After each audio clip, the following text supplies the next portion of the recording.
Ya emang jauh lebih ringan puasanya muslim ya. Tapi Worth itu it lah jarang. Anda jadi muslim tuh worth it lah sebenarnya.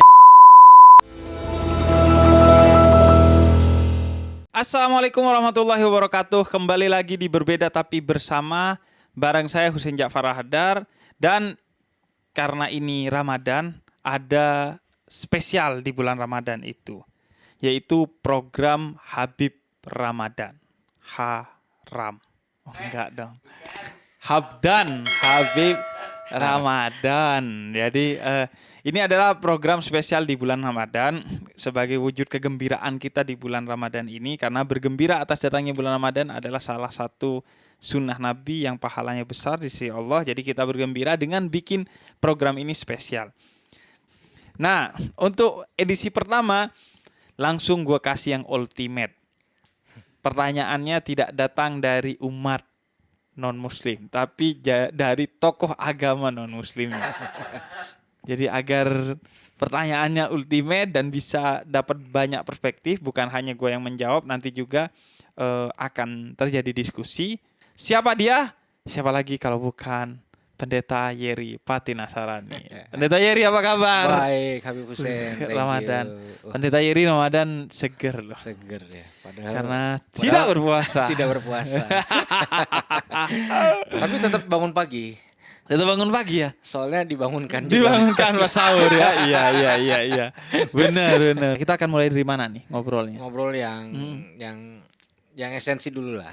Oke. Jadi ya tetap jadi sebuah pertanyaan menarik sih, esensi dari puasa itu sendiri, Bib. Jadi esensi dari puasa itu apa sih, Bib? Dari perspektif Islam itu, Bib. Iya, jadi karena ya kan sering banyak fenomena-fenomena di dalam bulan puasa. Seperti tadi Bib bilang makanan ditutup horden, ya kan? Gitu kan, Bib, ya kan? Kan puasa itu bulan kemenangan gitu. Jadi kalau ditutup horden jadi kemenangan atas apa tuh? Nah, makanya itu yang repot ya. Kemenangan atas touch screen. Yang biasanya touch screen aja nunjuk-nunjuk, sekarang butuh effort Anda untuk makan. Nah, oke. Kita akan mulai secara seksama dan dalam tempo yang sesingkat-singkatnya menjawab pertanyaan Bang Yeri. Jadi esensi dari puasa Ramadan itu sendiri sebenarnya ada beberapa hal. Kata Al-Quran lah. Kata Al-Quran, kutiba alaikumussyam. Puasa itu adalah kewajiban bagi kamu. Sehingga itu adalah kewajiban seorang hamba kepada Tuhannya. Apapun yang terjadi. Walaupun dia sakit, dia agak puasa di bulan Ramadan, harus dibayar di luar bulan Ramadan. Dan lain sebagainya. Kalaupun nggak bisa nih, walaupun di luar bulan Ramadan karena sakitnya parah nggak bisa sembuh, maka dia membayar fidyah sebagai ganti atas puasa. Atau kalaupun ini yang aneh, Bib, gue batalin puasanya. Kenapa? Karena gue marah-marah hari ini. Marah-marah tidak membatalkan puasa, tapi menghanguskan pahala puasa. Jadi puasanya jangan dibatalkan hanya karena marah-marah. Puasanya terusin aja. Terus, karena pada aspek yang paling mendasar puasa itu soal persembahan kita kepada Tuhan. Meskipun tidak sempurna, tapi itu wajib. Jadi apapun yang terjadi, berpuasalah. Kemudian yang kedua, kutiba alaikumussyam kama kutiba alal ladzina min qablikum. Puasa itu diwajibkan atas kamu seperti umat-umat sebelum kamu. Kalau dalam perspektif Islam, umat-umat sebelum Islam itu semuanya berpuasa. Tentu ini dalam perspektif Islam. Semuanya berpuasa. Sehingga ini sebenarnya momen toleransi beragama bulan Ramadan ini. Karena walaupun kita berbeda agama, ternyata ada kok ibadah-ibadah yang kita sama. Benang merahnya sama. Walaupun puasa. Bentuknya berbeda, tapi benang merahnya adalah puasa. Yaitu yang makna dasarnya adalah menahan diri dari sesuatu yang sebenarnya milik kita, tapi nggak diambil oleh kita untuk kebaikan yang lebih besar, baik bagi diri kita maupun orang lain. Itu kan mana toleransi juga begitu. Betul, apa yang seharusnya kita miliki gak kita ambil. Jadi misalnya ya parkiran di Istiqlal ketika Natal, ya kita berhak kok menutup. Orang Kristen nggak boleh parkir di sana gitu. Misalnya parkir aja di Selipi misalnya, atau di Bandung sana gitu. Tapi kita buka sesuatu yang hak kita demi apa? Demi kebaikan yang lebih luas. agar orang Kristen yang mau Natalan bisa parkir di sana gitu. Dan itu sebagai wujud Islam sebagai rahmatan lil alamin, rahmat bagi semesta alam. Nah, itu momen toleransi. Tapi bedanya dalam perspektif Islam, puasanya orang Islam itu jauh lebih ringan, Bang Eri. Iya. Karena menurut hadis Ibnu Majah, kalau puasanya orang sebelum Islam itu gak pakai makan sahur. Nah, kalau puasanya Islam makan sahur. Kemudian puasanya Nabi Daud itu sehari puasa sehari enggak, sepanjang tahun. Nah, puasanya kita enggak, Ramadan doang gitu. Jadi itu yang membedakan antara puasa kita dengan puasa-puasa umat-umat sebelum Islam. Kemudian yang ketiga, esensinya dari puasa itu adalah puasa itu untuk mendidik orang menjadi bertakwa. Nah, menariknya, ciri orang yang bertakwa kata Al-Quran itu adalah wal kadhimina itu. Kalau dibikin marah dia gak marah. Wal afina anin nas, memaafkan orang yang bikin dia marah. Dan yang ketiga yunfiku nafis sarra'i wad dharra, bersedekah kepada orang yang bikin dia marah. Oh, berarti idealisnya waktu puasa tuh nggak marah-marah dong, Beb? Iya. Ini tapi sebaliknya. Banyak sebagian orang non muslim yang gue lagi puasa nih, jangan pancing gue marah. Oh, iya, gitu gampang ya. marah gitu. Siapa yang marah gitu? Nah iya, atau siapa yang marah? Anda lagi marah. Enggak kok, saya gak marah. Iya, itu lagi marah. Nah, itu esensi dari puasa. Dan yang terakhir adalah pada aspek kemanusiaan. Puasa itu mengajarkan kepada kita untuk merasakan jadi orang miskin, kelaparan, kehausan, sehingga diharapkan kita tidak tega setiap ada orang kelaparan dan kehausan, karena kita tahu beratnya jadi orang lapar dan jadi orang haus. Nah, yang pengen saya tahu juga Bang Heri adalah puasa ini kalau dalam perspektif Islam, semua agama sebelum Islam termasuk Kristen itu punya tradisi puasa. Betul. Nah, ada tradisi puasa nggak, dan gimana tuh kalau di Kristen? Ya kalau di Kristen ada puasa. Ya kalau di Alkitab kan dibilang Yesus juga puasa tuh. Oke. Ya setelah dia dibaptis, terus dia dibawa ke padang gurun, lalu dia puasa 40 hari. Oke. Seperti itu. Nah, jenis-jenisnya tuh ada, pertama puasa Ester. Puasa Ester tuh 3 hari 3 malam nggak makan, nggak minum. Emang 3 hari 3 malam. Nggak makan, nggak minum. Nggak makan. Terus gimana? Ya pokoknya bertahan aja. Bertahan. Iya. Jadi itu, dan aktivitasnya lebih banyak lakukan aktivitas rohani, doa, baca Alkitab. Makanya biasa orang kalau ambil waktu puasa Ester itu dia datang ke satu tempat untuk khusus berdoa 3 kayak hari. itikaf kalau di Islam. Oh gitu ya, ada ya. Iya, di masjid berdiam diri. Iya, satu tempat gitu. Terus ada puasa Daniel. Puasa Daniel tuh, jadi Daniel itu tidak makan makanan-makanan raja. Jadi dia tidak makan makanan yang enak, yang dia suka, yang favorit gitu. Jadi dia nahan nafsu dari makan yang dia suka banget. Oke. Dan itu subjektif ya? Karena kan enak itu beda antara saya dengan Bang Heri. Balik ke dia harus, ukurannya harus ke personal masing-masing. Kalau dia senang makan ini, terus jangan makan ini gitu. Kalau dia misalnya makanan mewahnya tuh orek ya. Udah jangan makan orek gitu. Jangan makan orek karena buat dia tuh mewah gitu. Itu puasa jadi dia mencederhanakan makanannya untuk menahan ego dan nafsunya. Sebenarnya itu sih. Kalau puasa Ester tuh kapan, Bang? Jadi gini, tidak ada penempatan waktu. Iya kan? Kalau di Ramadan kan kita datang di bulan Ramadan. Nah, kalau ini nggak ada. Kapan aja mau diambil waktu. Tapi setiap tahun. Terserah, enggak. Jadi mau ambil tiap bulan bisa. 2 tahun sekali bisa. Jadi nggak wajib ya? Tidak ada puasa wajib gitu. Nah, tapi biasanya kalau orang-orang mau lebih mendekatkan diri sama Tuhan, lalu salah satu instrumennya adalah menekan egonya, penguasaan diri sih sebenarnya poinnya di situ sih.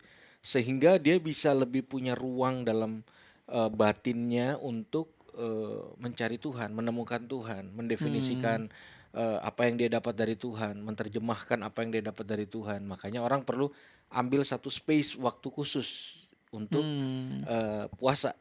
Gitu. Oke. Yang ketiga? Yang ketiga sebenarnya puasa yang diambil kayak teladan Yesus sih, tapi jarang orang yang ngambil 40 hari. 40 hari, iya.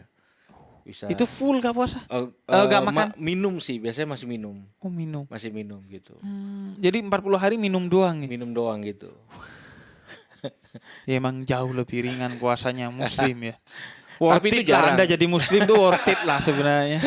Jarang puasa Jarang yang ya? Yesus lakukan tuh jarang. Berarti puasa Yesus itu Iya, yang mengikuti Yesus, Daniel dan Esther. Esther. Iya. Oke, wah menarik sekali. Dan itu intinya pengendalian diri. Pengendalian diri gitu. Ketika orang dalam satu struggle, dia pengen tahu, jadi Tuhan rencananya dalam hidup aku apa ya? Dalam satu momen dia membutuhkan Tuhan. Biasanya orang ambil doa puasa.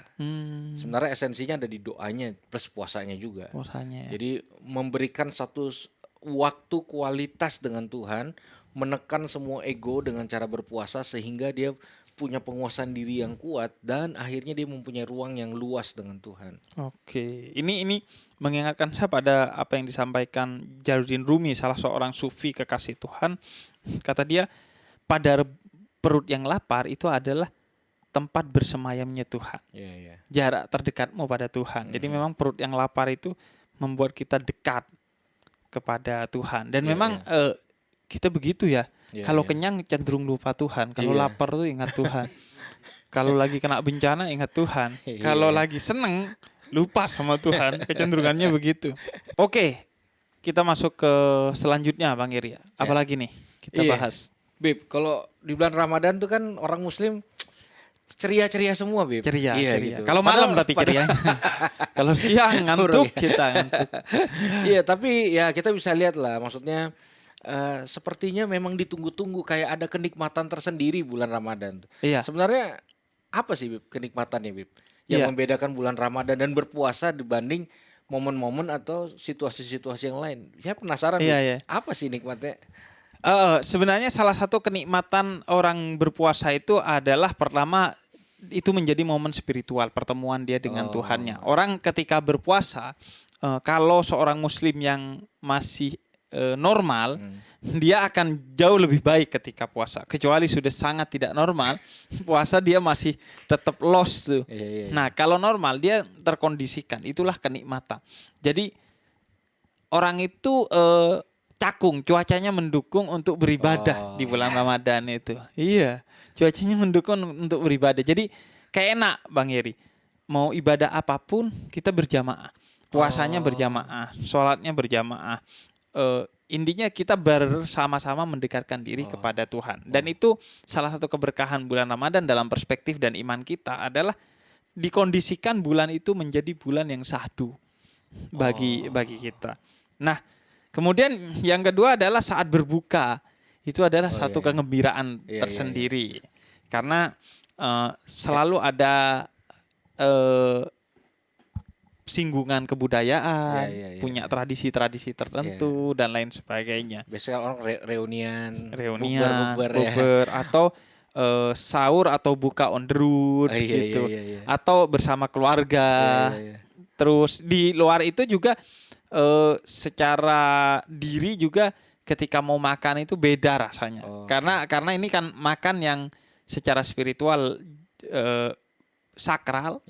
Kemudian juga biasanya menu buka puasa itu selalu menarik gitu. Dan apalagi kita sudah nahan seharian gitu. Itu nikmat Sehingga, banget tuh, Bit. Nah, nikmat banget. Karena gini, makanan apapun itu menjadi enak kalau dimakan dalam keadaan lapar.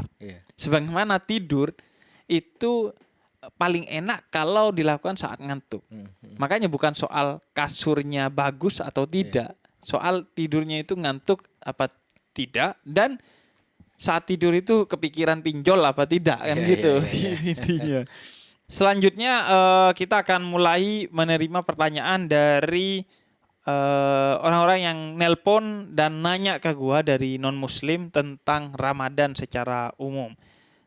Gimana kalau kalian mau nanya, kalian bisa cek Instagram gua, di sana gua share caranya. Jadi kalian bisa langsung nanya ke gua. Tapi ini khusus untuk non-muslim. Kalau Anda muslim, Anda nanya, jangan-jangan Anda auto murtad nanti. Nah, oke, kita dengarkan pertanyaan pertama. Halo. Halo. Waalaikumsalam. Kenapa jadi assalamualaikum? Oke, passwordnya baca syahadat dulu. Sekali aja ya Bang. Aduh, saya dipanggil abang loh. Berarti memang non muslim 24 karat ini. Nah, namanya siapa? Ini dengan Karin. Karin, oke. Karin ayam atau karin kambing? Kare ya. Babi. Babin. Karin babin. Kari babi. Oke, dari mana? Kotanya dari mana? Saya dari Manado. Oh, Manado. Oh, iya emang 24 karat sih ini emang. Oke, pertanyaannya apa? Mau nanya, Bib. Saya ini kan udah- non muslim ya. Iya, udah tahu saya itu. Terasa nih dari suara-suaranya. Nah, kenapa puasanya orang Islam itu ada jam-jamnya, ada waktunya gitu. Sama satu lagi, kalau pas puasa gitu kan biasanya orang-orang yang sesama muslim pun masih ada perbedaan, masih ada perdebatan. Yang non muslim ini boleh nggak kita makan atau apapun di depan Oke. orang muslim atau nggak boleh. Bahkan ada sebagian yang bilang harus tutup rumah makan dan lain-lain. Itu sebenarnya harusnya yang benar yang mana ya? Oke. Yang benar ya muslim sih, yang salah non muslim.